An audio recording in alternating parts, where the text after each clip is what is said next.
Welcome once again to AKA Science. I'm Max, and this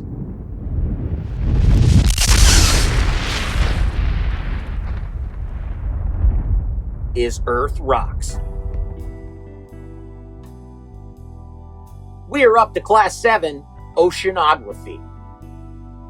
Let's start off with ocean acidification. Begin by showing the students a piece of chalk and asking them if they remember what happens when vinegar comes into contact with something containing calcium carbonate. Pass out a piece of chalk, a 1-ounce cup, and a pipette to each student, as well as a 2-ounce cup of vinegar to share between them. Have the students slowly drip vinegar onto the chalk piece with the pipette and observe the results. Now remove the chalk piece and pass out the seashells, and repeat the same experiment, slowly dripping vinegar onto the seashell and observing the results. It may take some time, but you will see bubbles on the seashell.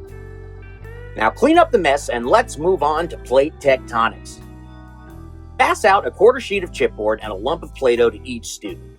Smush the Play-Doh down so it covers as much of the chipboard as possible, which is weirdly hard to do, by the way, and explain that the Play-Doh represents the molten layer of rock underneath the Earth's crust, and the chipboard is the Earth's mantle.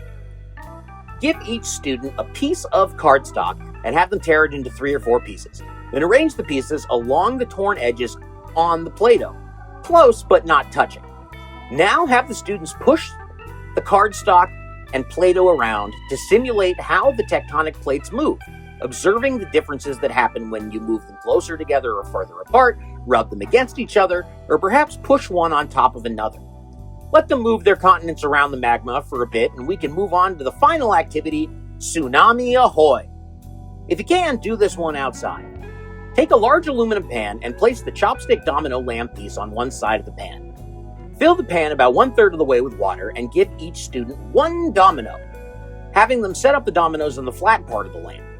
Give each group of students the large piece of cardboard covered in foil and have them use it to take turns making waves in the water and observe what happens to the buildings when the waves start getting larger.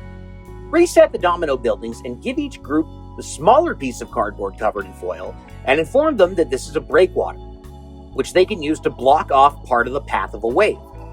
If they want to secure it to one side with tape, that's fine, but otherwise experiment with holding it in different positions to see how well it protects our domino buildings. Now, clean up, debrief, and we're on to Class 8.